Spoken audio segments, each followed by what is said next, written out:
السلام علیکم۔ حضرت شیخ عبد القادر جیلانی رحمۃ اللہ علیہ کے خاندانی حالات۔ آپ کے نانا سید عبداللہ سومئی رحمۃ اللہ علیہ جیلان کے مشہور مشائخ اور روسا میں سے تھے۔ بڑے زاہد، متقی، مجاب الدعوات، قائم اللیل، صائم النہار، صابر، شاکر، منکسر المزاج اور صاحب کرامت ولی تھے۔ ضعیف و نحیف اور بڑی عمر کے ہونے کے باوجود کثیر النوافل اور دائم الذکر تھے۔ عجم کے مشہور مشائخ سے بھی فیوض و برکات حاصل کیے ہوئے تھے۔ آپ کی کرامات مشہور اور زبان و زد خلائق عام تھی۔ چنانچہ شیخ ابو عبداللہ محمد مخزومی کا بیان ہے کہ ایک دفعہ ہمارے بعض احباب تجارت کا مال لے کر ایک قافلہ کے ساتھ سمرقند کی طرف گئے۔ جب وہاں ایک صحرا میں پہنچے تو بہت سے مسلح سواروں نے انہیں آ گھیرا۔ حیرانی استعجاب کے عالم میں انہوں نے بآواز بلند شیخ عبداللہ موسعی کو پکارا۔ معاً پکارتے ہی کیا دیکھتے ہیں، شیخ عبداللہ ان کے درمیان کھڑے فرما رہے ہیں، یعنی ہمارا پروردگار پاک اور بے عیب ہے، اے سوارو ہم سے دور ہو جاؤ۔ اس کا سننا تھا کہ گھڑ سوار اپنے سواروں کو پہاڑوں کی چوٹیوں، جنگلوں، بیابانوں کی طرف لے کر بھاگے اور پھر واپس کبھی نہ آئے۔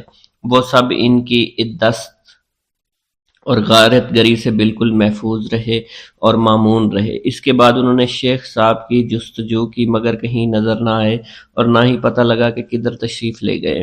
جب یہ لوگ جیلان واپس آئے تو انہوں نے لوگوں سے یہ ماجرا کہہ کر سنایا۔ لوگوں نے کہا، واللہ شیخ تو اس وقت جہاں موجود تھے۔ الغرض اس قسم کی ہزار ہا کرامتیں آپ کی مشہور ہیں۔ آپ کی پھوپھی کا نام سیدہ عائشہ کنیت ام محمد تھی، بڑی پارسا اور نیک بخت اور صالحہ تھی۔ ایک دفعہ جیلان میں بارش نہ ہونے کی وجہ سے سخت قحط سالی واقع ہو گئی۔ لوگوں نے ہر چند دعائیں مانگی، نماز استخسار پڑھی، مگر بارش بالکل بھی نہ ہوئی۔ آخر تنگ آ کر لوگوں نے آپ کی پھوپھی صاحبہ سے دعائے استسقاء کی درخواست کی۔ یہ سن کر آپ صحن میں گئیں اور زمین کو جھاڑو دیا، پھر بارگاہ ایزدی میں یوں عرض کرنے لگی، اے مولا، جھاڑو تو میں نے دے دیا ہے، چھڑکاؤ تو کر دے۔ یہ کہنا ہی تھا کہ آسمان سے موسلا دھار بارش برسنا شروع ہو گئی۔ آنن فانن میں اتنا پانی جمع ہو گیا کہ لوگ سیلاب باراں کو چیرتے بمشکل گھروں پہنچے۔ آپ کی وفات بھی جیلان میں ہوئی۔ آپ کے والد ماجد، مشہور ہے کہ حضرت شیخ عبد القادر جیلانی رحمۃ اللہ علیہ کے والد ماجد سید ابو صالح کو جنگ سے بہت انس تھا، اسی وجہ سے آپ کا لقب جنگی دوست ہو گیا۔ جنگی دوست فارسی لفظ ہے، اس کے معنی جنگ سے محبت یا انس رکھنے والا ہے۔ آپ نے زمانہ کے بلند مرتبہ، متقی، پرہیزگار اور موضوع حقیقت سے واقف کار لوگوں میں سے تھے۔ کہتے ہیں کہ ریاضات و مجاہدات کے دوران میں ایک دفعہ آپ کو تیسرا فاقہ تھا۔ آپ دریا کے کنارے بیٹھے تھے، دریا میں ایک سیب بہتا ہوا آپ کو دکھائی دیا، جسے آپ نے پکڑ کر تناول فرما لیا۔ بعد میں آپ کے دل میں یہ خطرہ گداز ہوا کہ معلوم نہیں یہ سیب کس کا ہے، میرے لیے اس کا کھا لینا کیوں کر حلال ہو سکتا ہے۔ یہ خیال پیدا ہوتے ہی آپ اپنی قصور معاف کروانے کے لیے مالک سیب کی جستجو میں دریا کے کنارے کنارے چلے۔ کئی روز متواتر سفر کرنے کے بعد آپ کو آب رواں کے قریب نہایت عظیم الشان عمارت ملی، جس میں ایک بہت وسیع باغ تھا۔ اس باغ میں سیب کا ایک بہت بڑا درخت بھی نظر آیا، جس کی شاخیں میوہ سے لدی ہوئی تھی، سطح آب پر پھیلی ہوئی تھی۔ ان شاخوں سے پختہ سیب ٹوٹ ٹوٹ کر پانی میں گر رہے تھے۔ آپ کو یقین ہو کیا جو سیب آپ نے تناول فرمایا تھا وہ اسی درخت کا ہے۔ چنانچہ آپ نے مالک باغ کے متعلق دریافت کیا۔ تحقیقات کے بعد معلوم ہوا کہ اس باغ و محل کے مالک حضرت سید عبداللہ سومئی رحمۃ اللہ علیہ ہیں۔ آپ ان کی خدمت میں حاضر ہوئے اور سارا ماجرا عرض کر کے معافی کی درخواست کی۔ حضرت عبداللہ تاڑ گئے کہ یہ شخص بندگان خدا میں سے ہے، فرمایا 12 برس ہماری خدمت میں رہو تب وہ معاف ہوگا۔ آپ نے بصر و چشم منظور فرما لیا۔ 12 سال کی مدت ختم ہوئی تو حضرت عبداللہ سومئی نے فرمایا کہ ایک خدمت اور ہے، اسے بھی انجام دے دو، تب سے معاف کروں گا۔ وہ یہ کہ میری ایک لڑکی ہے جس میں 4 عیب ہیں، آنکھوں سے ادھی ہے، کانوں سے بہری ہے، ہاتھوں سے لولی ہے اور پاؤں سے لنگڑی ہے۔ اس عاجزہ کا نکاح قبول کرو، بعد نکاح 2 سال ہماری خدمت میں اور رہو، تاکہ اس نکاح کا نتیجہ ایک فرزند کی صورت میں اپنی آنکھوں سے دیکھ سکوں۔ اس کے بعد جہاں جی چاہے جب جی چاہے چلے جانا۔ آپ نے اسے بھی قبول فرما لیا۔ جب نکاح کے بعد صاحبزادی کا سامنا ہوا، کیا دیکھتے ہیں؟ اس کے تمام اعضاء صحیح و سالم ہیں۔ اس کے حسن و جمال کے آگے 14ویں رات کا چاند شرماتا ہوگا۔ اس حلیے کو عجیب پا کر تمام شب اس سے کنارہ کشی اختیار کی۔ دوسرے دن صبح کو حضرت عبداللہ سومی رحمۃ اللہ علیہ نے فراست سے سارا حال دریافت فرما کر ابو صالح سے کہا، میں نے اپنی لڑکی کی جو صفات تم سے بیان کی تھی وہ سب من و عن صحیح ہیں۔ نااہرم کے لیے اس کی آنکھیں اندھی ہیں، غیر حق بات کہنے کے لیے اس کے کان بہرے ہیں، مس سے نامحرم کے لیے اس کے ہاتھ لولے ہیں، اور تمہارے حکم کے خلاف قدم اٹھانے کے لیے اس کے پاؤں لگڑے ہیں۔ اس توجیہ کا سن کر ابو صالح کے قلب میں اپنی بیوی کی بڑی قدر و منزلت ہوئی اور دونوں ہنسی خوشی رہنے لگے۔ حضرت ابو صالح ابتدا سے لے کر اوسط عمر تک بالکل لاولد رہے۔ آخری عمر میں آ کر اولاد پیدا ہوئی۔ آپ کی والدہ ماجدہ کنیت ام الخیر، لقب ام الجبار اور نام فاطمہ تھا، سید عبداللہ سومی کی دختر تھی۔ 60 سال کی عمر میں حضرت شیخ عبد القادر جیلانی رحمۃ اللہ علیہ کے آپ کے بطن سے تولد ہوئے۔ بسم اللہ الرحمن الرحیم۔ حضور سیدنا غوث العظم حضرت سیدنا عبد القادر جیلانی رحمۃ اللہ علیہ فرماتے ہیں کہ احوال کے مشاہدہ اور کشف کے وقت اولیاء اللہ پر افعال خداوندی میں سے ایسی ایسی چیزوں کا ظہور ہوتا ہے جو عقلوں کو سلب کر لیتی ہے اور عادات و رسوم کو بکھیر دیتی ہے۔ حضور سیدنا غوث اعظم فرماتے ہیں کہ افعال خداوندی 2 اقسام میں منقسم ہیں، نمبر 1 جلال، نمبر 2 جمال۔ اللہ رب العزت اولیاء اللہ کے قلوب پر اپنی دونوں صفات کے ساتھ تجلی فرماتا ہے۔ جلال اس کا قہر ہے اور جمال اس کی رحمت ہے۔ مشاہدہ اور کشف کے بعد اولیاء اللہ دور سے دیکھتے اور سنتے ہیں، انبیاء کرام کی ارواح کی زیارت نصیب ہوتی ہے، ملائکہ اور انبیاء سے کلام کی سعادت حاصل ہوتی ہے، اور یہ سب امور عقل اور عادات و رسوم کے خلاف ہیں۔ جس وقت اللہ کی تجلی قلوب پر ظاہر ہوتی ہے تو اس وقت قلوب میں سرور طاری ہو جاتا ہے۔ اللہ عز و جل ان کے ساتھ بہترین کلام فرماتا ہے، ان کو مختلف انواع و منازل کی بشارت دیتا ہے، اور انہیں وہ منازل نصیب ہوتی ہیں کیونکہ ابتدا سے ہی قلم نے ان چیزوں کو ان کے حق میں لکھ دیا ہے۔ اولیاء اللہ کے لیے عظمت اور جلال خوف کر دینے والا ڈر ہے اور قلب پر ایسا غلبہ لاتا ہے جس کا اثر بدن کے اعضاء پر بھی ظاہر ہوتا ہے۔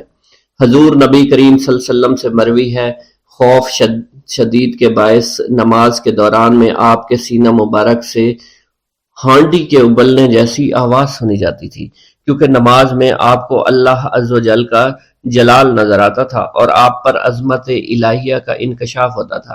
اللہ عز و جل کے مشاہدہ کے وقت اولیاء اللہ کو جو بشارتیں ہوتی ہیں وہ حقیقت میں ان پر فضل طاری ہوتا ہے اور فضل خداوندی کا ظہور ہو رہا ہوتا ہے۔ جب تک سالک اپنی ہستی میں فانی نہیں ہوتا، ذات حق کے ساتھ باقی نہیں ہو سکتا۔ اللہ رب العزت دولت وصال حاصل ہونے سے پہلے عاشقوں کو قرب وصال کی خوشخبری اس لیے دیتے ہیں کہ شاید شوق الہی کے سبب ان کی محبت حد سے گزرے، ان کی قوتیں منقطع ہو جائیں اور وہ ہلاک ہو جائیں۔ یقین کے 3 مرتبے ہیں، علم الیقین، عین الیقین، حق الیقین۔ علم الیقین کے مرتبہ پر فائز ہونے پر سالک کو اس راز کا علم ہو جاتا ہے کہ محبوب حقیقی عالم کی صورت میں جلوہ نما ہے، اور حضور نبی کریم صلی اللہ علیہ وآلہ وسلم اس شاہد لم یزلی کے لیے مرت نامہ ہے۔ پھر جب سالک ترقی کی منازل طے کرتا ہے تو وہ عین الیقین کے مرتبہ پر فائز ہو جاتا ہے، جس سے مراد یہ ہے کہ محبوب حقیقی حضور نبی کریم کی زیارت سے مشرف ہونے لگتا ہے اور اس کا یقین وحدت الوجود پر پختہ ہو جاتا ہے، اور پھر اسے بیداری میں بھی حضور نبی کریم کی حضوری کی سعادت نصیب ہوتی ہے۔ پھر سالک عین الیقین کی منازل طے کر کے حق الیقین کی منازل پر فائز ہوتا ہے اور اس کے قلب پر حقیقت محمد صلی اللہ علیہ وسلم کا ظہور ہوتا ہے۔ حضور سیدنا غوث اعظم حضرت سیدنا عبد القادر جیلانی رحمۃ اللہ علیہ فرماتے ہیں، اے سالک، تیرا حقیقی مقصد صرف اللہ ہے، یعنی تو اس جہان فانی میں صرف معرفت الہی کا شکار کھیلنے کے لیے آیا ہے، کیونکہ ارشاد باری تعالیٰ ہے پس اللہ کی طرف دوڑو۔ سالک کے لیے اس کا مقصود نہ آخرت ہے نہ دنیا، بلکہ اس کا مقصود صرف اور صرف اللہ عز و جل ہے اور نفس ہے، یعنی سالک اور اللہ کے درمیان حجاب نفس ہے۔ نفس سے مراد نفسانی خواہش ہیں، اور جب انسان اللہ عز و جل اور حضور نبی کریم کی اطاعت چھوڑ کر دنیاوی لذات شہوات میں مشغول ہو جاتا ہے تو اللہ عز و جل اس سے دور ہو جاتے ہیں۔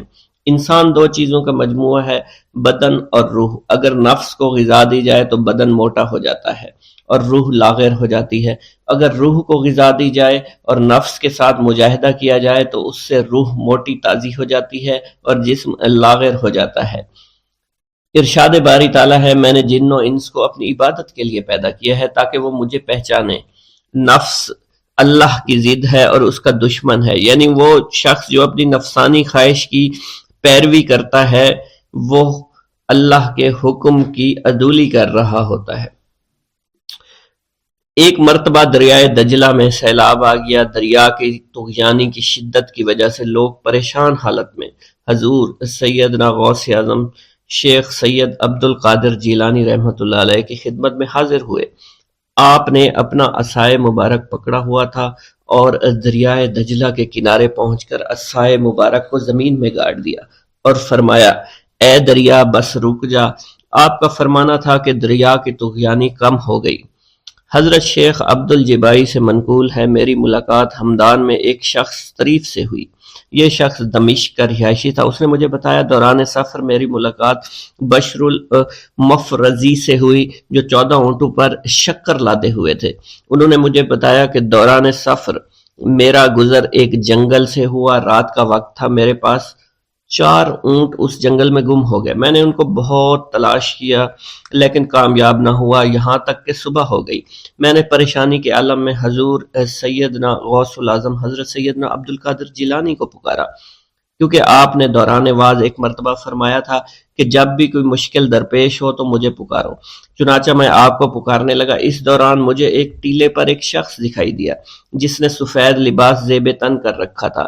اس شخص نے مجھے ہاتھ سے ایک جانب اشارہ کیا۔ جب میں ٹیلے کے نزدیک پہنچا تو وہ شخص غائب ہو چکا تھا۔ جب میں نے اس شخص کی بتائی ہوئی سمت میں نظر دوڑائی تو مجھے اپنے 4 اونٹ ماں سامان کے نظر آ گئے جنہیں میں ہانک کر لے آیا۔ گرا ہے بلاؤں میں بندہ تمہارا، مدد کے لیے آؤ یا غوث اعظم۔ مریدوں کو خطرہ نہیں بحر غم سے کہ بیڑے کے ہیں ناخدا غوث اعظم۔ حضور سیدنا غوث اعظم شیخ عبد القادر جیلانی کی ایک عورت مرید تھی جس پر ایک فاسق بدبخت عاشق ہو گیا۔ ایک دن وہ عورت رفع حاجت کے لیے نزدیک پہاڑ کے غار میں گئی تو اس فاسق بدبخت کو خبر ہو گئی۔ اس بدبخت نے غار میں جا کر عورت کو پکڑ لیا اور عزت لوٹنے کی کوشش کرنے لگا۔ اس عورت نے بآواز بلند شیخ عبد القادر جیلانی کو مدد کے لیے پکارا۔ آپ اس وقت مدرسہ میں وضو فرما رہے تھے۔ آپ نے اپنی کھڑاؤں کو اس غار کی سمت میں پھینکا، وہ کھڑائیں اس فاسق کے سر پر لگنا شروع ہو گئی جس سے وہ بدبخت ہلاک ہو گیا۔ وہ عورت آپ کی کھڑائیں لے کر آپ کی خدمت میں حاضر ہوئی اور حاضرین محفل کے سامنے سارا ماجرا بیان کر دیا۔ حضرت شیخ ابراہیم قندوزی کی آمد۔ ایک دن حضرت خواجہ معین الدین چشتی حسب معمول درختوں کو پانی دے رہے تھے۔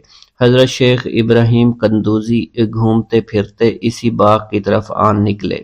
حضرت شیخ ابراہیم قندوزی اسی آبادی میں رہا کرتے تھے جہاں آپ مقیم تھے، اور وہ اللہ عز و جل کے عشق میں اس قدر ڈوبے ہوئے تھے کہ ان پر عشق حقیقی کی وجہ سے اکثر خود فراموشی کی حالت طاری رہتی تھی۔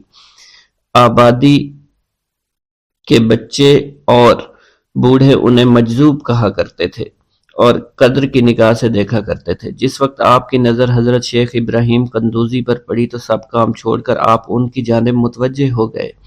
آگے بڑھ کر خوش آمدید کہا اور دست مبارک کو بوسہ دیا، پھر نہایت عزت اور احترام کے ساتھ ایک سایہ دار درخت کے نیچے بٹھایا۔ ان دنوں انگوروں کا موسم تھا، کچھ پکے ہوئے خوشے بیلوں سے اتار کر آپ کی خدمت میں پیش کیے اور خود باادب ہو کر دو زانوں بیٹھ گئے۔ حضرت شیخ ابراہیم قندوزی کو حضرت خواجہ معین الدین چشتی کی مہمان نوازی کا انداز بہت پسند آیا۔ آپ کا یہ ادب بہت بھلا محسوس ہوا۔ حضرت شیخ ابراہیم قندوزی پہچان گئے کہ یہ بچہ نہایت ہونہار اور راہ حق کا متلاشی ہے۔ حضرت شیخ ابراہیم قندوزی نے اپنی جیب سے ایک کھلی کا ٹکڑا نکالا، دندان مبارک سے چبا کر خواجہ معین الدین چشتی کے دہنے مبارک میں ڈال دیا۔ وہ کھلی کا ٹکڑا شباب معرفت کا جام تھا، جسے پیتے ہی آپ پر خودی کی کیفیت طاری ہو گئی اور نگاہوں سے تمام حجابات دور ہو گئے۔ آنکھوں میں نور ہی نور چھا گیا، تعینات کے حجابات سامنے سے اٹھ گئے، جوش حیرت قلب پر طاری ہو گیا، آنکھیں کھلی کی کھلی رہ گئیں۔ یہ نہیں کہا جا سکتا حضرت خواجہ معین الدین چشتی اس حالت فراموشی میں کب تک آئینہ حیرت بنے رہے۔ جب آپ کو ہوش آیا تو ساقی جام معرفت محفل سے اٹھ چکا تھا، دل قابو سے باہر ہو گیا، طبیعت پر جبر کر کے دامن صبر قرار تھام کر کے بیٹھ گئے۔ عشق میں صبر چونکہ انتہائی دشوار ہوتا ہے، لہٰذا حضرت خواجہ معین الدین چشتی کو بھی قرار نہ رہا، اور جو جلوہ آپ کو حضرت شیخ ابراہیم قندوزی دکھا چکے تھے، اس جلوہ کو دیکھنے کے بعد آپ خود پر ایک دیوانگی کی ایک کیفیت طاری ہو چکی تھی، اور دنیا اور دولت، دنیا سب حقیر اور بے وقعت دکھائی دینے لگی۔ آپ کے قلب میں عشق خداوندی جوش مارنے لگا، اور قلب تمام دنیاوی آلائشوں سے پاک ہو گیا اور دنیا سے بے پرواہ ہو چکا تھا۔ جیسے جیسے وقت گزرتا گیا، حضرت خواجہ معین الدین چشتی کی دیوانگی اور وارفتگی بڑھتی چلی گئی۔ آپ نے حضرت شیخ ابراہیم قندوزی کے ہاتھوں جام معرفت پینے کے تیسرے دن ہی اپنی تمام املاک فروخت کر کے اس رقم کو راہ خدا میں خرچ کر دیا، اور خود معمولی ساز راہ لیا، اور اپنے وطن اور اپنے عزیز و اقارب اور رفقا کی محبت کو خیر باد کہہ کر چل دیے۔ محبوب حقیقی کے سچے عاشقوں کا یہ دستور رہا ہے کہ وہ قرب یار پانے کے لیے سب سے پہلے علوم ظاہری کا زینہ طے کیا کرتے ہیں، پھر عمل کی دشوار گزار منزلوں کو طے کر کے علوم باطنی سیکھتے ہیں، تب کہیں جا کر انہیں جلوہ محبوب دکھائی دیتا ہے۔ خواجہ معین الدین چشتی نے بھی اپنے مطلوب تک رسائی کے لیے یہی راستہ اختیار کیا۔ اس زمانہ میں ترکستان کی سرحد پر واقع سمرقند اور بخارا کے عظیم الشان دارالعلوم عالمگیر شہرت رکھتے تھے۔ مشرق و مغرب کے ہزاروں طلباء ہر سال علم کی دولت سے مالا مال ہونے کے لیے ان دارالعلوم کا رخ کیا کرتے تھے۔ حضرت خواجہ معین الدین چشتی نے تحصیل علوم و فنون کے لیے سمرقند بخارا کا انتخاب کیا۔ بخارا پہنچ کر آپ علم حاصل کرنے میں مشغول ہو چکے تھے، اگرچہ حضرت خواجہ معین الدین چشتی کی صغیر سنی کی تعلیم کے متعلق کسی سوانح نگار نے قلم کو جنبش نہیں دی کہ والدین نے آپ کو گھر میں ابتدائی تعلیم دی تھی، مگر سادات خراسان کے مقتدر خاندانوں سے تعلق اور عارف و کامل صاحب فضل و کمال باپ کی گود میں پرورش پانے والے حضرت خواجہ معین الدین چشتی بھلا کیوں کر ان پڑھ رہ سکتے تھے۔ حالات و واقعات کے سیاق و سباق میں غور کرنے سے معلوم ہوتا ہے کہ آپ نے اگرچہ زیادہ تعلیم تو نہیں، کم از کم قرآن مجید کی تعلیم اور علوم مروجہ کی ابتدائی کتابیں ضرور پڑھی ہوں گی، اور یہ بات بھی بعد از قیاس نہیں کہ قرآن مجید کے کچھ سپارے بھی حفظ کیے ہوں۔ بہرحال بخارا پہنچنے سے پہلے آپ نوشت خواندند سے واقف ضرور تھے۔ حضرت خواجہ معین الدین چشتی بخارا کے تمام علماء فضلاء کے حلقہ درس میں شریک ہوئے۔ تذکروں اور سوانح عمری کے مطالعہ سے یہ پتہ نہیں چلتا ہے کہ آپ نے کن کن اساتذہ کے سامنے زانوئے تلمند طے کیا، مگر آپ کے اساتذہ میں حضرت مولانا حسام الدین بخاری خصوصیت کے ساتھ قابل ذکر ہیں، جنہوں نے آپ کو دستار فضیلت عطا فرمائی۔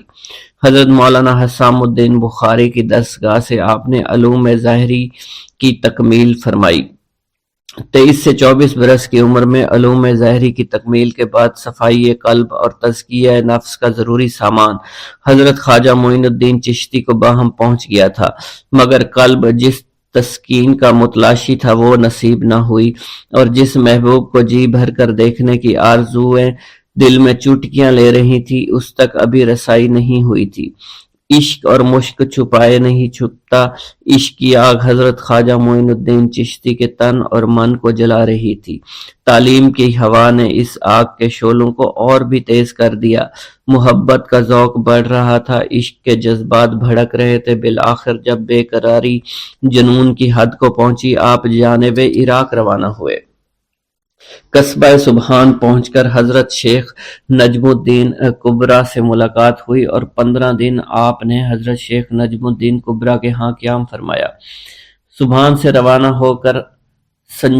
روانہ ہو کر حضرت خواجہ معین الدین چشتی بغداد شریف روانہ ہو گئے۔ ان دنوں حضور سیدنا غوث اعظم قصبہ جبل میں تشریف فرما تھے۔ یہ قصبہ کوہ جودی کے دامن میں آباد تھا، جہاں طوفان نوح کے وقت حضرت نوح کی کشتی آ کر رکی تھی۔ آپ حضور سیدنا غوث اعظم کی صحبت اور زیارت سے مشرف ہوئے۔ اس وقت آپ کی ابتدائی حالت تھی۔ حضور سیدنا غوث اعظم نے آپ کے حق میں دعائے خیر فرمائی۔ حضور سیدنا غوث اعظم نے آپ کے حق میں دعا فرمائی۔ انہوں نے بشارت دی کہ آپ مقتدائے روزگار ہوں گے۔ خلق اللہ آپ سے فیض یاب ہو گئی۔ آپ نے حضور سیدنا غوث اعظم کے پاس کچھ عرصہ قیام کیا اور واپس تشریف لے گئے۔ آپ نے فرمایا کہ ارادت الہی بدوں سے استدعا کے وارد نہیں ہوتے اور کسی سبب سے موقوف بھی نہیں ہوتے، نیز ان کا کوئی وقت معین نہیں ہے اور نہ ان کا کوئی خاص طریقہ ہے، اور توارق شیطانیہ اکثر اس کے برخلاف ہوتے ہیں۔ آپ نے فرمایا کہ محبت دل کی تشویش کا نام ہے اور محبوب کے فراق سے اسے حاصل ہوتی ہے۔ اس وقت دنیا اسے انگوٹھی کے حلقہ یا مجلس اتم کی طرح معلوم ہوتی ہے۔ محبت وہ شراب ہے، اس کا نشہ کبھی اتر نہیں سکتا۔ محبت محبوب سے خواہ ظاہر ہو خواہ باطن ہو، ہر حال میں خلوص نیتی کرنے کا نام ہے۔ محبت جز محبوب کے سبب سے آنکھیں بند کر لینے کا نام ہے۔ عاشق محبت کے نشہ سے ایسے مست ہوتے ہیں کہ انہیں بجز مشاہدہ محبوب کے کبھی ہوش نہیں آتا۔ وہ ایسے مریض ہیں کہ بغیر دیدار محبوب کے صحت نہیں پاتے، انہیں اغیار سے حد درجہ کی وحشت ہوتی ہے، بغیر مولا انہیں کسی سے انسیت نہیں ہوتی۔ آپ نے فرمایا توحید مقام حضرت القدس کے اشارات سر ضمائر و خفائے سرسرائے کا نام ہے۔ وہ قلب کا منتہائے انکار سے گزر جانے، اعلیٰ درجات وصال میں پہنچنے اور اقدام تجرید سے تقرب الہی میں جانے کا نام ہے۔ آپ نے فرمایا کہ تجرید محبوب کو پا کر استقلال کے ساتھ مقام سر کو غور و فکر سے خالی رکھنا اور تنزل میں اطمینان کے ساتھ مخلوق کو چھوڑ کر نہایت خلوص سے حق کی طرف رجوع کرنا ہے۔ معرفت کے متعلق آپ نے فرمایا کہ معرفت یہ ہے مشیات الہیہ میں سے ہر شے کے اشارے سے جو کہ اس کی توحید کی طرف کر رہی ہے، خفایائے مکنونات و شواہد حق پر مطلع، اور ہر فانی کی فنا سے علم حقیقت کا ادراک اور اس میں ہیبت ربوبیت اور تاثیر کو دل کی آنکھ سے معائنہ کرے۔ ہمت کی نسبت آپ نے فرمایا کہ وہ نفس کو جب دنیا سے اور روح کو تعلق عقبہ سے دور رکھنا چاہے اور ارادہ مولا سے تبدیل اور مقام سر کو اشارہ کون سے خواہ ایک لمحے کے برابر کے لیے ہی صحیح خالی کرنا ہے۔ حقیقت کے متعلق آپ نے فرمایا حقیقت یہ ہے کہ اس کے متضاد اس کے منافی نہیں ہوتے اور نہ حقیقت کے مقابلہ میں وہ باقی رہ سکتے ہیں، بلکہ اس کے اشارات سے باطل اور فنا ہو جاتے ہیں۔ اعلیٰ درجات ذکر کے متعلق آپ نے فرمایا اعلیٰ درجات ذکر یہ ہے کہ اشارات الہیہ سے دل متاثر ہو، یہی ذکر دائمی ہے جسے نسیان کچھ نقصان نہیں پہنچا سکتا اور نہ غفلت اس میں کچھ کدورت پیدا کر سکتی ہے۔ اسی صورت میں سکون نفس خطرہ سب ذاکر ہو جاتے ہیں۔ بہترین ذکر یہ ہے کہ خطرات الہیہ سے جو مقام سر میں وارد ہوتے ہیں پیدا ہو۔ شوق کے متعلق آپ نے فرمایا بہترین شوق وہ ہے کہ جو کہ مشاہدہ سے پیدا ہو، اور لقا کے بعد بھول نہ بلکہ ہمیشہ انس باقی رہے۔ بدو لقا کے کسی طرح سے تسکین ممکن نہیں، جس طرح کے لقا حاصل ہو اس سے زیادہ شوق بڑھتا ہے۔ شوق کے لیے ضروری ہے کہ وہ اپنے اسباب موافقت، روح یا مطابعت، ہمت یا حفظ نفس سے خالی ہو۔ شیخ عبداللہ جبائی بیان کرتے ہیں کہ ایک وقت میں کتاب حلیۃ الاولیاء ابن ناصر کو سنا رہا تھا کہ اسی اثنا میں مجھے رکت ہوئی اور خیال ہوا کہ میں مخلوق سے قطع تعلق کر کے گوشہ نشینی اختیار کروں اور عبادت الہی کرتا رہوں۔ میں اسی غرض سے حضرت شیخ عبدالقادر جیلانی کی خدمت میں آیا، آپ کے پیچھے نماز پڑھی۔ جب آپ نماز سے فارغ ہوئے تو میں آپ کے سامنے ہو کر بیٹھ گیا۔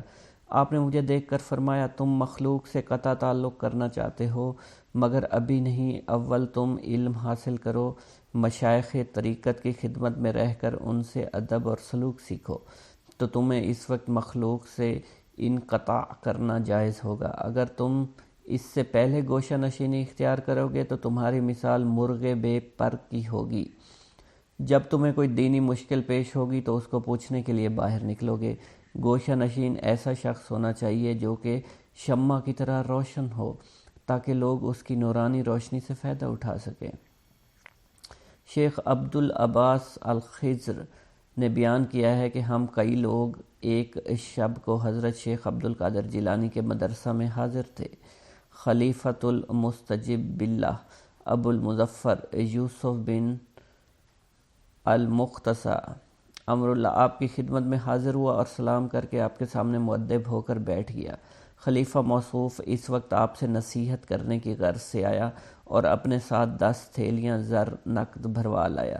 یہ تھیلیاں خلیفہ موصوف نے آپ کے سامنے پیش کی۔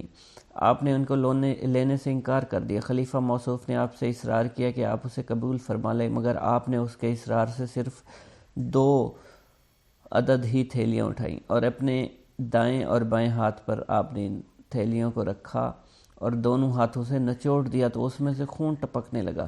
آپ نے خلیفہ سے فرمایا کہ تم خدائے تعالیٰ سے نہیں شرماتے؟ لوگوں کا خون کر کے تم اس مال کو میرے پاس لائے ہو۔ خلیفہ موصوف یہ سن کر بے ہوش ہو گیا۔ پھر آپ نے فرمایا، اگر رسول اللہ سے اس کے نسب متصل ہونے کی عزت و حرمت مد نظر نہ ہوتی تو میں اس خون کو اس کے محلات تک بہا دیتا۔ قدرت العارفین شیخ ابو الحسن علی ارقریشی بیان فرماتے ہیں کہ 579 ہجری کا واقعہ ہے کہ روافظ کی ایک بہت بڑی جماعت خشک کدہ جو کہ سلے ہوئے اور مور شدہ تھے لے کر آئے۔ ان لوگوں نے آپ سے پوچھا، آپ بتلائیے ان دونوں گدوں میں کیا چیز ہے؟ آپ نے اپنے تخت سے اتر کر ایک گدے پر اپنا دست مبارک رکھا اور فرمایا، اس میں آفت رسید بچہ ہے، اور اپنے صاحبزادے عبدالرزاق کو اس گدوں کو کھولنے کے لیے فرمایا۔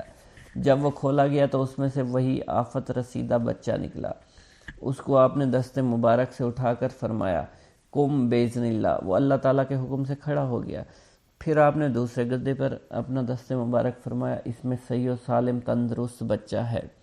اپنے بیٹے کو کھولنے کا حکم دیا، کھولا تو اس میں بچہ نکلا جو چلنے لگا۔ آپ نے اس کو پیشانی سے پکڑ کر فرمایا، بیٹھ جاؤ، تو وہ اللہ تعالیٰ کے بیٹھ گیا۔ آپ کی یہ کرامت دیکھ کر یہ لوگ اپنے روافظ نظریات سے تائب ہو گیا۔ نیز اس وقت آپ کی یہ کرامت دیکھ کر مجلس کے 3 شخصوں کی روح پرواز کر گئی، واللہ عالم۔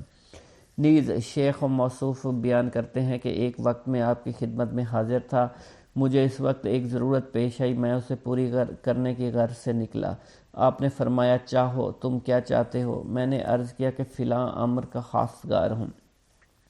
میں اس وقت امور باطنی میں سے ایک امر کی خواہش کی تھی، چنانچہ اس وقت مجھے وہ حاصل ہو گیا۔ آپ کے رکابدار ابو العباس احمد بن محمد القریشی بغدادی بیان کرتے ہیں کہ ایک روز آپ سواری پر جامعہ منصوری تشریف لے گئے۔ جب آپ وہاں سے واپس آئے، آپ نے اپنی چادر اتاری، چادر اتار کر پیشانی پر سے ایک بچھو نکال کر زمین پر ڈالا۔ جب یہ بھاگنے لگا تو آپ نے فرمایا، مر جا، تو اسی وقت یہ بچھو مر گیا۔ پھر آپ نے مجھ سے فرمایا اس نے مجھ کو جامعہ حضوری سے یہاں تک 60 مرتبہ کاٹا۔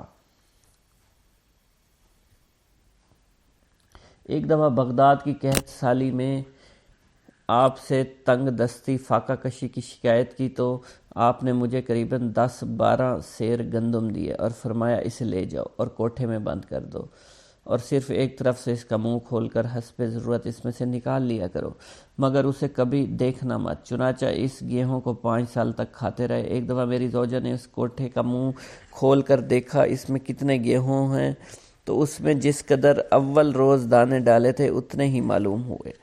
پھر یہ گیہوں 7 روز میں ختم ہو گیا۔ میں نے آپ سے اس کا ذکر فرمایا، آپ نے کہا اگر تم اسے نہ دیکھتے تو اسی طرح کھاتے رہتے۔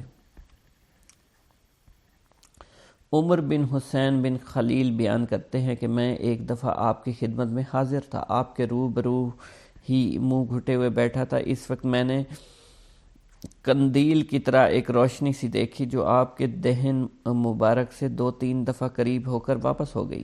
میں نے نہایت متعجب ہو کر اپنے جی میں کہا کہ میں لوگوں سے ضرور اس کا ذکر کروں گا۔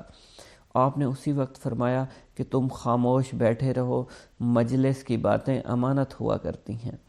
پھر میں نے آپ کی وفات تک اس کا ذکر کسی سے بھی نہیں کیا۔ شیخ ابو الحسن بیان کرتے ہیں کہ جب میں شیخ عبد القادر جیلانی رحمۃ اللہ علیہ کی خدمت میں رہ کر آپ سے تحصیل علم کیا کرتا تھا، اس وقت آپ ہی کا کوئی کام کرنے کی غرض سے اکثر اوقات شب بیداری کیا کرتا تھا۔ چنانچہ 553 ہجری کا واقعہ ہے کہ ایک شب کو آپ اپنے دولت خانہ سے باہر تشریف لائے۔ میں آپ کی خدمت میں آفتاب بھر کر لایا، مگر آپ نے انہیں نہیں لیا اور سیدھے آپ مدرسہ میں تشریف لے گئے۔ مدرسے کا دروازہ آپ ہی سے کھلا، پھر آپ ہی سے بند ہو گیا۔ آپ باہر نکلے، میں بھی آپ کے پیچھے ہو لیا۔ اس کے بعد آپ بغداد کے دروازے پر پہنچے، یہ دروازہ بھی آپ ہی سے کھلا، پھر آپ ہی سے بند ہو گیا۔ اس کے بعد ہم ایک شہر میں پہنچے جسے میں نے کبھی نہیں دیکھا تھا۔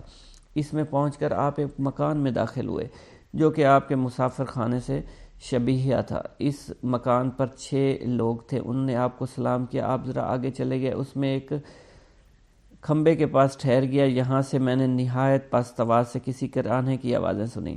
کچھ منٹ بعد یہ آہٹ بند ہو گئی۔ اس کے بعد جہاں سے یہ آہٹ سنائی دیتی تھی ایک شخص اس طرف گیا اور وہاں سے ایک شخص کو کندھے پر اٹھا لایا۔ اس کے بعد ایک اور شخص جس کی مونچھیں دراز تھی، سر برہنہ تھا، آ کر آپ کے سامنے بیٹھ گیا۔ آپ نے اس کو کلمہ شہادت 3 دفعہ پڑھا کر اس کی مونچھیں تراشی، اسے ٹوپی پہنائی اور محمد اس کا نام رکھا، اور فرمایا مجھے حکم ہوا ہے یہ شخص متوفی کا قائم مقام ہوگا۔ ان سب نے کہا بصر و چشم۔ پھر آپ وہاں سے روانہ ہوا۔ ہم تھوڑی دور چلے تھے، بغداد کے دروازے پر پہنچے۔ جس طرح پہلی دفعہ دروازہ کھلا بند ہوا، اسی طرح اب بھی دروازہ کھلا اور بند ہوا۔ اس کے بعد آپ مدرسہ تشریف لے اور مکان میں چلے گئے۔ جب صبح کو میں نے آپ سے سبق پڑھتے بیٹھا ہوا تھا تو میں نے آپ کو قسم دلا کر پوچھا کیا واقعہ تھا؟ آپ نے فرمایا یہ جو شہر تم نے دیکھا یہ نہاون تھا، جو کہ اطراف اور قرب و جوار میں ایک شہر کا نام ہے، اور یہ 6 اشخاص ابدال ونجا میں سے تھے، اور 7ویں شخص جس کی آہٹ سنائی دیتی تھی یہ بھی انہی میں سے تھے، اور اس وقت وہ وفات پانے والے تھے۔ اس لیے میں ان کے پاس گیا، اور جس شخص کو میں نے کلمہ شہادت پڑھایا وہ نصرانی اور قسطنطنیہ کا رہنے والا شخص تھا۔ مجھے حکم ہوا تھا کہ وہ شخص ان کا قائم مقام ہوگا، اس لیے وہ میرے پاس لایا گیا۔ اس نے اسلام قبول کر لیا، اب وہ ابدال و انجا میں ہے۔ اور جو شخص اپنے کندھے پر ایک شخص کو لایا تھا وہ ابو العباس حضرت خضر علیہ السلام تھے۔ آپ اسے لے کر آئے تھے تاکہ وہ متوفی کا قائم مقام بنایا جا سکے۔ یہ بیان فرمانے کے بعد آپ نے مجھ سے اس بات کا عہد لے لیا کہ میں آپ کی زیست تک اس کا واقعہ بیان نہ کروں، اور فرمایا تم میری زندگی میں کسی راز کو افشا مت کرنا۔ ابو سعید بغدادی بیان کرتے ہیں 537 ہجری کا واقعہ ہے، میری ایک دختر مسمات فاطمہ ایک خانہ کی چھت پر گئی تو اسے کوئی جن اٹھا کر لے گیا۔ اس کی ہنوز شادی نہیں ہوئی تھی، 16 برس کا اس کا سن تھا۔ میں نے حضرت شیخ عبد القادر جیلانی کی خدمت میں حاضر ہو کر واقعہ بیان کیا تو آپ نے مجھ سے فرمایا تم بغداد کے محلہ کرخ کے ویرانے میں جا کر 5ویں ٹیلہ کے نزدیک بیٹھ جاؤ، اپنے ارد گرد حصار کھینچ لو۔ حصار کھینچتے وقت بسم اللہ الرحمن الرحیم الا لیلتی عبد القادر پڑھو، جب نصف شب گزرے گی تو تمہارے پاس سے مختلف صورتوں میں جنات کا گزر ہوگا، تم ان میں سے کچھ خوف بالکل مت کھانا، پھر صبح کو ایک بہت بڑے لشکر کے ساتھ تمہارے پاس ان کے بادشاہ کا گزر ہوگا، وہ تم سے تمہاری ضروریات دریافت کرے گا، تم ان سے کہنا کہ مجھے عبد القادر جیلانی نے تمہارے پاس بھیجا ہے، اس کے بعد تم اپنی دختر کا واقعہ بیان کر دینا۔ ابو سعید عبداللہ بن احمد فرماتے ہیں کہ میں آپ کے حسب ارشاد ویرانہ میں جا کر حصار کھینچ کر بیٹھ گیا، وہاں سے جنات کے متعدد گروہ کا ہیبت ناک صورتوں میں گزر ہوتا رہا، مگر میرے پاس حصار کے علاوہ کوئی نہیں آ سکتا تھا۔ آخر ایک لشکر کا گزر ہوا، ان کا بادشاہ گھوڑے پر سوار تھا، وہ میرے سامنے آ کر ٹھہر گیا، مجھ سے پوچھنے لگا تمہیں کیا ضرورت پیش آئی ہے؟ میں نے کہا شیخ عبد القادر جیلانی نے مجھے آپ کے پاس بھیجا ہے۔ جب اس نے آپ کا نام سنا گھوڑے پر سے اتر کر نیچے بیٹھ گیا، اسی طرح اس کے ساتھ اس کا لشکر بھی نیچے بیٹھ گیا، پھر اس نے مجھ سے کہا اچھا پھر انہوں نے تم کو کس لیے بھیجا ہے؟ میں نے اپنا قصہ بیان کیا، اس نے اپنے تمام لشکر سے دریافت کیا کہ ان کی دختر کو کون اٹھا کر لے گیا ہے، تو ان سب نے کہا معلوم نہیں کون لے گیا۔ اس کے بعد جن لایا گیا اور کہا گیا یہ چین کے جنات میں سے ہے، دختر اس کے ساتھ تھی۔ اس بادشاہ نے پوچھا تجھے کیا ہوا تھا؟ تو اسے قطب وقت کی رکاب داری میں سے اٹھا کر لے گیا تھا۔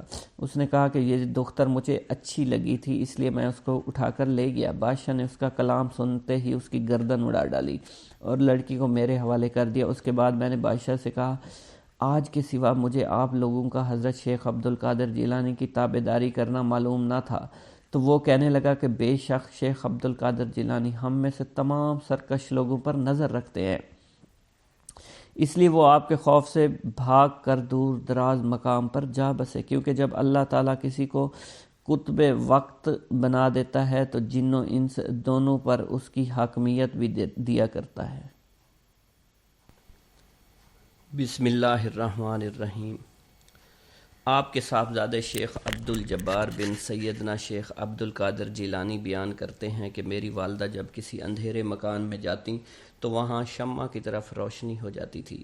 ایک دفعہ ایک موقع پر میرے والد ماجد آئے، جب روشنی پر آپ کی نظر پڑی تو روشنی ختم ہو گئی۔ آپ نے ان سے فرمایا یہ روشنی شیطان کی تھی، اس لیے میں نے اسے خاموش کر دیا، اب میں اسے روشنی رحمانی سے تبدیل کیے دیتا ہوں، اور یہی معاملہ میرا اس کے ساتھ ہے جو کہ میری طرف منسوب ہو یا خود مجھے جس کا خیال ہو۔ اس کے بعد جب میری والدہ ماجدہ کسی اندھیرے مکان میں جاتی تو وہ روشنی چاند کی روشنی معلوم ہوتی تھی، رضی اللہ عنہ۔ شیخ عبداللہ جبائی بیان کرتے ہیں کہ ہمدان میں ایک شخص سے کہ جس کا نام ظریف تھا میری ملاقات ہوئی۔ یہ شخص دمشق کا رہنے والا تھا۔ اس نے مجھ سے ذکر کیا کہ نیشہ پور کے راستے میں بشر المفرزی سے میری ملاقات ہوئی، یہ اونٹوں پر شکر لادے جا رہا تھا۔ انہوں نے مجھ سے بیان کیا کہ ہمیں راستے میں ایک خوفناک بیابان پر اترنے کا اتفاق ہوا، جہاں خوف کی وجہ سے بھائی کے لیے بھائی نہیں ٹھہر سکتا۔ جب اول شب کو اونٹ لادے جا چکے تو ان میں سے میرے 4 اونٹ گم ہو گئے۔ میں نے ہر چند تلاش کیا مگر کچھ پتہ نہیں چلا۔ میں قافلہ سے جدا ہو گیا، شتربان بھی میرے ساتھ رہ گیا۔ پھر جب صبح ہوئی میں نے حضرت شیخ عبد القادر جیلانی کو پکارا۔ آپ نے مجھ سے فرمایا کہ جب تمہیں کوئی مشکل پیش آئے تو مجھ کو پکارنا، واللہ عالم تمہاری مشکل آسان ہو جائے گی۔ جب میں نے آپ کو پکارا کہ یا شیخ عبد القادر جیلانی، میرے اونٹ نامعلوم کہاں چلے گئے، میں صبح تک انہیں دیکھتا رہا، کہیں پتہ نہ لگا۔ میں قافلہ سے جدا ہو گیا تو اس وقت ایک ٹیلے پر ایک شخص دکھائی دیا جو سفید لباس پہنے ہوا تھا۔ اس نے مجھے ایک طرف کو ہاتھ سے اشارہ کر کے بتلایا۔ پھر جب میں نے اسے ٹیلے پر چڑھ کر دیکھا تو مجھے کوئی نظر نہیں آیا۔ پھر ٹیلے کے دامن میں مجھے اپنے اونٹ بیٹھے دکھائی دیے، ان کا بوجھ ان پر لدا ہوا تھا۔ ہم نے انہیں پکڑ لیا اور انہیں لے کر اپنے قافلہ سے جا ملے۔ ابو الغنائم الحسنہ بیان کرتے ہیں میں ایک وقت مغرب اور عشاء کے درمیان میں آپ کے مدرسہ کی چھت پر تھا اور قریب ہی آپ بھی قبلہ رو بیٹھے ہوئے تھے۔ اس وقت میں نے ایک شخص کو ہوا پر اڑتا دیکھا جو تیر کی طرح اڑتا جا رہا تھا۔ اس کا لباس سفید، سر پر عمامہ بندھا ہوا تھا۔ جب آپ کے سامنے آیا آپ اور اتر کر مؤدب ہو کر آپ کے سامنے بیٹھ گیا۔ آپ کو سلام کر کے جب واپس چلا گیا میں نے اٹھ کر آپ کی دست بوسی کی، پوچھا کون تھے؟ آپ نے فرمایا یہ شخص رجال الغیب تھے جو کہ ہمیشہ پھرتے رہتے ہیں۔ شیخ ابو عمر عثمان بیان کرتے ہیں ایک وقت کا ذکر ہے، ہم صفر 555 ہجری کو آپ ہی کے مدرسہ میں آپ ہی کی خدمت میں حاضر تھے۔ اس وقت آپ نے اٹھ کر کھڑائیں پہنی، وضو کیا، وضو کر کے آپ نے 2 رکعت نماز پڑھی، پھر جب سلام پھیر کر نماز سے فارغ ہوئے آپ نے چیخ ماری، کھڑام اٹھا کر ہوا میں پھینک دی، اس کے بعد آپ نے ایک چیخ ماری، دوسری کھڑام بھی آپ نے ہوا میں پھینک دی، یہ دونوں کھڑائیں ہماری نظروں سے غائب ہو گئیں، پھر آپ خاموش ہو کر بیٹھ گئے۔ اس وقت آپ سے یہ واقعہ پوچھنے کی کسی کو جرت نہیں ہوئی۔ پھر 3 روز بعد ایک قافلہ آیا، کہنے لگا ہم نے حضرت شیخ عبد القادر جیلانی کی خدمت میں نذرانہ پیش کرنا ہے۔ ہم نے اس قافلہ کے اندر آنے کی اجازت دی، آپ نے اسے آنے کی اجازت دی، ہم سے فرمایا کہ جو کچھ یہ دیں لے لو۔ غرض اہل قافلہ اندر آئے، انہوں نے ریشمی اور اونی کپڑے، کچھ سونا، آپ کی دونوں کھڑائیں جو کہ آپ نے اس روز پھینکا تھا ہم کو دیا۔ پھر ہم نے باہر آ کر ان سے دریافت کیا یہ تمہیں کہاں ملی؟ انہوں نے بیان کیا کہ تیسری سفر کو ہم جا رہے تھے، راستے میں ہم کو بدوؤں نے آ کر لوٹ لیا، ہمارے قافلے سے بہت سے لوگوں کو مار ڈالا، ایک طرف جا کر ہمارا مال تقسیم کر رہے تھے، اسی وقت ہم نے کہا کہ ان قزاقوں کے ہاتھ سے بچ کر صحیح و تندرست رہیں تو ہم اپنے مال میں سے شیخ عبد القادر جیلانی کا حصہ نکالیں گے۔ ہم یہ کہہ رہے تھے، ہم نے 2 بڑی بڑی چیخیں سنی جنہوں نے سارے بیابان کو ہلا دیا اور جس سے یہ تمام قزاق ہیبت زدہ ہو گئے۔ ہم سمجھے کہ کوئی شخص آ رہا ہے جو ان سے بھی مال کو چھین کر لے جائے گا۔ اتنے میں یہ ہمارے پاس آئے، کہنے لگے کہ آؤ تم اپنا مال اٹھا لو اور دیکھو ہمارا کیا حال ہو گیا ہے۔ ہم ان کے ساتھ گئے، ہم نے دیکھا ان کے دونوں سردار مرے پڑے تھے۔ غرض انہوں نے ہمارا مال ہمیں واپس کر دیا اور کہنے لگے یہ ایک نہایت عظیم الشان واقعہ ہے۔ ایک روز آپ کی مجلس سے ایک چیل آئی اور چلاتی ہوئی نکلی، جس سے مجلس میں تشویش پھیل گئی، اور اسی روز ہوا بھی نہایت تیز تھی۔ آپ نے فرمایا کہ ہوا اس کا سر پکڑ لے۔ آپ کا فرمانا تھا کہ اس کا سر ایک طرف، دھڑ ایک طرف گر گیا۔ اس کے بعد آپ نے تخت سے اتر کر اس کے سر کو اٹھایا اور اپنا دایاں ہاتھ اس پر پھیرا اور فرمایا بسم اللہ الرحمن الرحیم، تو وہ چیل زندہ ہو کر اڑ گئی۔ واللہ عالم۔ آپ نے اپنے عین عالم شباب کا ایک واقعہ بیان کیا ہے کہ جب پہلی دفعہ میں حج بیت اللہ کو گیا، اس وقت میں عالم شباب میں تھا۔ جب میں منارہ معروف کرون کے قریب پہنچا تو یہاں شیخ عدی بن مسافر سے ملاقات ہوئی۔ آپ بھی اس وقت عین عالم شباب میں تھے۔ آپ نے مجھ سے پوچھا کہاں کا قصد ہے؟ میں نے کہا مکہ معظمہ کا۔ آپ نے پوچھا کیا میرا آپ کے ساتھ ہو سکتا ہے؟ میں نے کہا کیوں نہیں، میں ایک تنہا شخص ہوں۔ آپ نے کہا الا حاذ القیاس، میں بھی تنہا ہوں۔ غرض ہم دونوں ایک ساتھ چل پڑے۔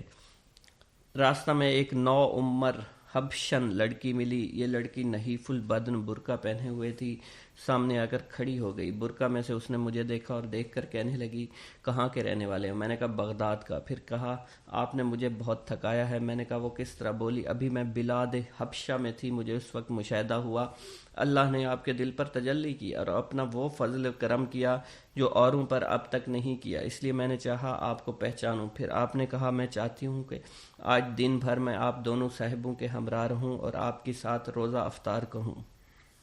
اس کے بعد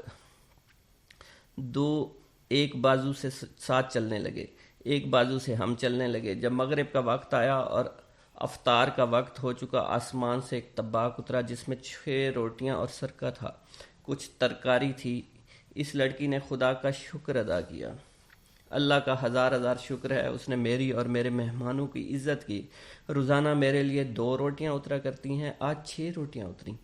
اس نے میرے مہمانوں کی تکریم کی۔ پھر ہم تینوں نے 2 روٹیاں کھائیں۔ اس کے بعد پانی کے لوٹے اترے، اس میں سے ہم نے پانی پیا جو زمین کے مشابہ نہ تھا بلکہ اس کی لذت حلاوت کچھ اور ہی تھی۔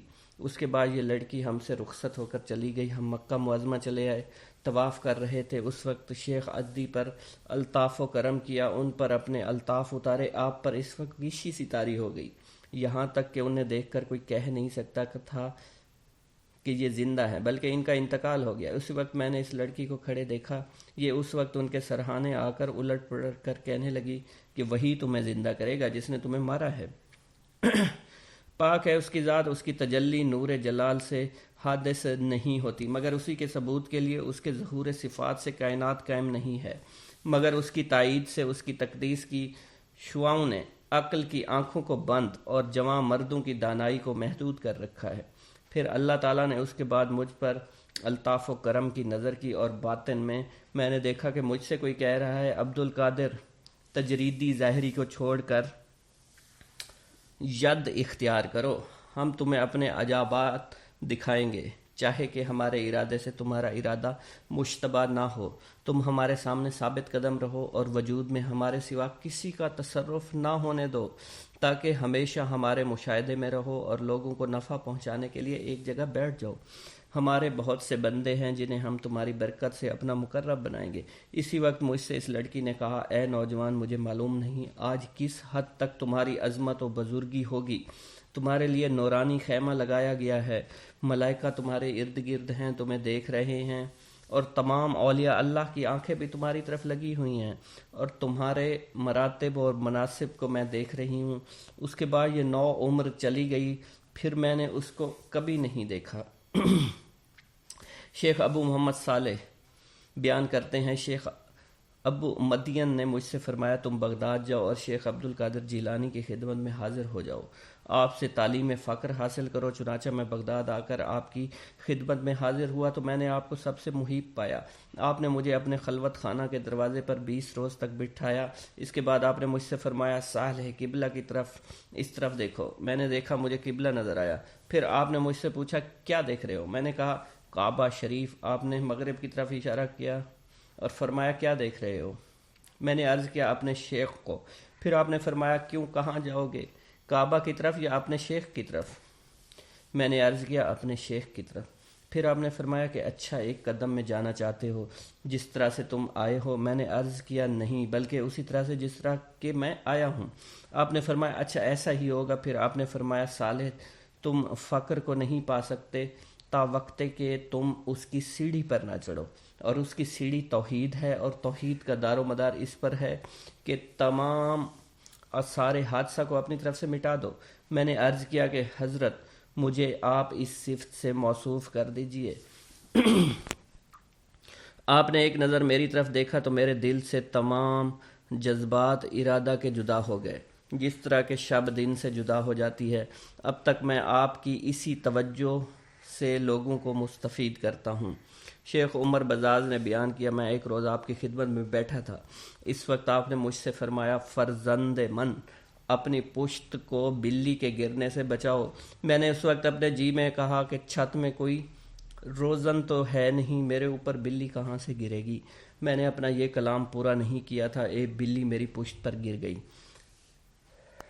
آپ نے میرے سینہ پر اپنے دستے مبارک مارا تو میرا دل روشن سورج کی طرح روشن ہو گیا۔ اس وقت مجھ پر تجلیات الہی ہونے لگی، اور اب روز بروز نور ترقی پاتا ہے۔ آپ نے فرمایا کہ ارادت الہی بدوں سے استدعا کے وارد نہیں ہوتے اور کسی سبب سے موقوف بھی نہیں ہوتے، نیز ان کا کوئی وقت معین نہیں ہے اور نہ ان کا کوئی خاص طریقہ ہے، اور توارے کے شیطانیہ اکثر اس کے برخلاف ہوتے ہیں۔ آپ نے فرمایا کہ محبت دل کی تشویش کا نام ہے اور محبوب کے فراق سے اسے حاصل ہوتی ہے۔ اس وقت دنیا اسے انگوٹھی کے حلقہ یا مجلس اتم کی طرح معلوم ہوتی ہے۔ محبت وہ شراب ہے، اس کا نشہ کبھی اتر نہیں سکتا۔ محبت محبوب سے خواہ ظاہر ہو خواہ باطن ہو، ہر حال میں خلوص نیتی کرنے کا نام ہے۔ محبت جز محبوب کے سبب سے آنکھیں بند کر لینے کا نام ہے۔ عاشق محبت کے نشہ سے ایسے مست ہوتے ہیں کہ انہیں بجز مشاہدہ محبوب کے کبھی ہوش نہیں آتا۔ وہ ایسے مریض ہیں کہ بغیر دیدار محبوب کے صحت نہیں پاتے، انہیں اغیار سے حد درجہ کی وحشت ہوتی ہے، بغیر مولا انہیں کسی سے انسیت نہیں ہوتی۔ آپ نے فرمایا توحید مقام حضرت القدس کے اشارات سر ضمائر و خفائے سرسرائے کا نام ہے۔ وہ قلب کا منتہائے انکار سے گزر جانے، اعلیٰ درجات وصال میں پہنچنے اور اقدام تجرید سے تقرب الہی میں جانے کا نام ہے۔ آپ نے فرمایا کہ تجرید محبوب کو پا کر استقلال کے ساتھ مقام سر کو غور و فکر سے خالی رکھنا اور تنزل میں اطمینان کے ساتھ مخلوق کو چھوڑ کر نہایت خلوص سے حق کی طرف رجوع کرنا ہے۔ معرفت کے متعلق آپ نے فرمایا کہ معرفت یہ ہے مشیات الہیہ میں سے ہر شے کے اشارے سے جو کہ اس کی توحید کی طرف کر رہی ہے، خفایاء مکنونات و شواہد حق پر مطلع، اور ہر فانی کی فنا سے علم حقیقت کا ادراک اور اس میں ہیبت ربوبیت اور تاثیر کو دل کی آنکھ سے معائنہ کرے۔ ہمت کی نسبت آپ نے فرمایا کہ وہ نفس کو جب دنیا سے اور روح کو تعلق عقبہ سے دور رکھنا چاہے اور ارادہ مولا سے تبدیل اور مقام سر کو اشارہ کون سے خواہ ایک لمحے کے برابر کے لیے ہی صحیح خالی کرنا ہے۔ حقیقت کے متعلق آپ نے فرمایا حقیقت یہ ہے کہ اس کے متضاد اس کے منافی نہیں ہوتے اور نہ حقیقت کے مقابلہ میں وہ باقی رہ سکتے ہیں بلکہ اس کے اشارات سے باطل اور فنا ہو جاتے ہیں۔ اعلیٰ درجات ذکر کے متعلق آپ نے فرمایا اعلیٰ درجات ذکر یہ ہے کہ اشارات الہیہ سے دل متاثر ہو، یہی ذکر دائمی ہے جسے نسیان کچھ نقصان نہیں پہنچا سکتا اور نہ غفلت اس میں کچھ کدورت پیدا کر سکتی ہے۔ اسی صورت میں سکون نفس خطرہ سب ذاکر ہو جاتے ہیں۔ بہترین ذکر یہ ہے کہ خطرات الہیہ سے جو مقام سر میں وارد ہوتے ہیں پیدا ہو۔ شوق کے متعلق آپ نے فرمایا بہترین شوق وہ ہے کہ جو کہ مشاہدہ سے پیدا ہو اور لقاء کے بعد بھول نہ بلکہ ہمیشہ انس باقی رہے۔ بدو لقاء کے کسی طرح سے تسکین ممکن نہیں، جس طرح کہ لقاء حاصل ہو اس سے زیادہ شوق بڑھتا ہے۔ شوق کے لیے ضروری ہے کہ وہ اپنے اسباب موافقت، روح یا مطابعت، ہمت یا حفظ نفس سے خالی ہو۔